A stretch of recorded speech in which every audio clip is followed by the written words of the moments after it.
84 Hoops crew, we are back. So much is happening. So much just happened. March Madness is underway. The Elite Eight is getting stacked. Uconn just won. Who's going to stop them? Let me know. Is anyone going to stop Uconn? I hope not. I'm actually rooting for them. They are my chosen winners for the 2026 season, and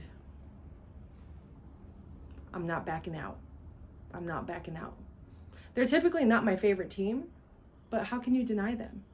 As a fan of women's basketball, how can you deny them? As a fan of basketball, period, how could you deny their greatness at this moment? But it is called March Madness for a reason, so you never know what could happen. I have LSU versus Uconn in the championship game. Who do you have? And if your team is still in it, congratulations to you. If not, are you choosing to root for a different team in the meantime? I'm curious. How does your loyalty fare during this time of the year? Do you I am dead set on cheering for Vanderbilt. But then they lose, who do you go for? Or maybe you're a Tar Heel. Do you then consider switching? I'm curious. I'm a fan of women's basketball, period. So truly, back in the day, I was Stanford all day, every day. I had this one t-shirt that I just wore out probably for a good 2 years.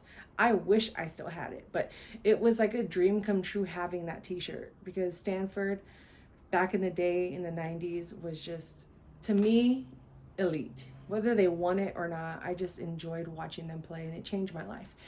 But fast forward to 2026, while I was watching the game, across the screen, it says, Sun bought out, moving, Houston. I was like, what? Which Sun? Phoenix Sun? No. Men's? Just got on my Googles, and the Connecticut Sun are officially moving. Not this season, but the 2027 season, they are moving to Houston. The Fertitta family purchased them for a whopping $300 million. And we're going to talk about money in a moment, but I just want you to know that this person that purchased the team and is moving them to Houston is worth an estimated $11 billion. Yeah. Let me sit up straight. $11 billion. Him alone could have funded the entire WNBA on his dime and probably not felt it. It's crazy to me how much money these people have. But I get it. As an entrepreneur myself, you have to take big risks in order to get big rewards. I mean, I don't know his story. I'm just speaking generally, because this is what led us to the new CBA and it finally being ratified this week, after much pressure from the WNBA to get them to fold and agree to terms that just weren't in alignment with what players in the league needed, those that are retired that needed, and just the safety and overall care for the players this season. I was reading some articles before I made this video about the CBA and just what was finally agreed upon. Of course, I didn't get into everything, but in terms of salary, I think that it's an amazing agreement, but I also think this should have been the agreement 5-10 years ago. But here we are. It's all about showing up and being in those rooms and knowing your worth and knowing your power and not backing down. Negotiations are fine. I think negotiations are necessary. But at the end of it, if you are convinced, if you are convicted, and this needs to happen, because for another 5 to 6 years, we may not get to, revise any of this. So it has to be worth it. And it has to match the energy that is being met by the fans, the league, the players, and just the trajectory of the entire league. So if you're applying this to your business, your job, your school, depending on how old you are, advocate for yourself. This is the biggest lesson I got from this CBA negotiation deal.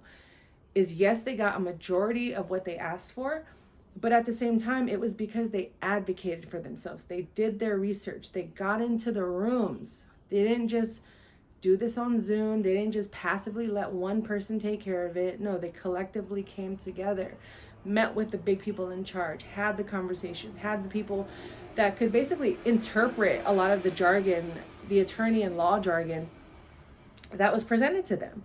So it just goes to show you that you don't have to know every single tactic or detail or word or definition there is out there to get things done. You just have to show up and be present and know what you're asking for and be so convicted that you don't back down. And if you don't get what you want this time, you keep working at it for the next time and be more prepared, triple, double prepared. Because you never know, in the midst of this season to next season, a lot of that could possibly get revised or amended. I don't know.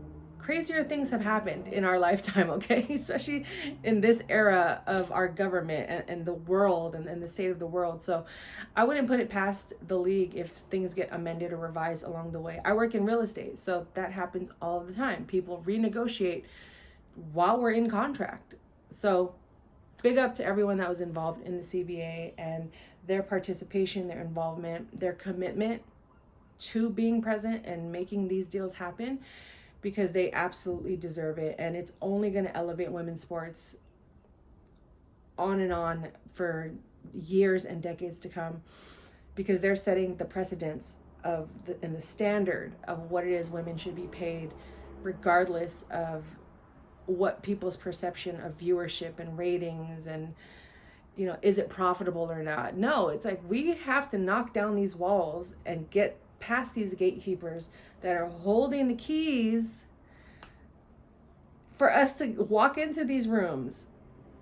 I'm pretty sure if I was, if I wasn't a solopreneur, hell, I am a solopreneur and I advocate for myself every single day. I can only imagine if I was working with a team or in an environment or with people that I support and want to back and want to see do well, how much I would just stand up for them. I think me posting these videos and you all sharing your content and showing up as content creators within the women's sports industry is us advocating for ourselves. Because the more we talk about it, the more we watch the games, pay to go watch the games, buy merch, do all these things that we've already been doing, we're not going to have to rely on the gatekeepers that are telling us otherwise, spreading lies. We see how quickly the media truth gets misconstrued and twisted and tangled because someone put out a headline and it was like a wildfire. It just spread so quickly, but it was all just misinformation, wrong timing, wrong source. Like, look at Kayla McBride over the winter. She had, I think, strained a muscle, like a basic strain, probably was just sore and out for one game or maybe two, maybe a week at most.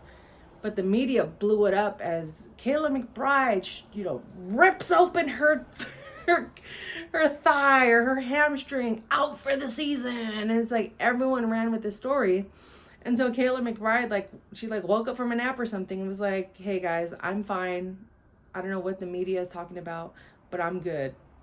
So we have to do our due diligence, do our research, but also make sure we're advocating and staying as a unit. And that's exactly what the women of the WNBA did. They stayed as a unit. And hopefully one day we could see even more women owners, more women millionaires and billionaires coming together, much like Unrivaled, to purchase leagues, to purchase teams, to develop the sport and the game beyond what we're constrained to in one league, in one atmosphere. It's possible. I truly believe it. But we have to be willing to take those risks and be confident and believe in ourselves and be willing to, again, take those risks and take those leaps of faith, because nothing happens if we don't show up, if we don't get aggressive and exercise our power. We're powerful individually, but we're even more powerful together. Woo! I was just speaking from the heart. Again, I had this on my mind. I had my notes of what I wanted to talk about.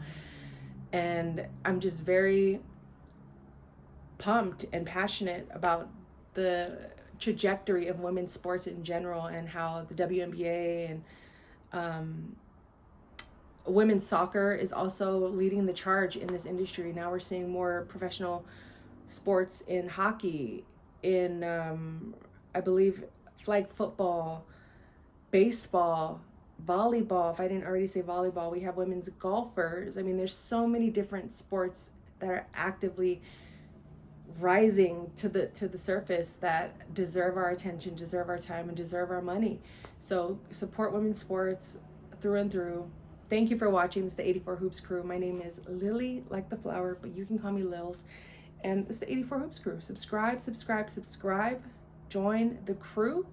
And until the next one, let's keep the ball rolling. Doop, doop, doop, doop, doop, doop.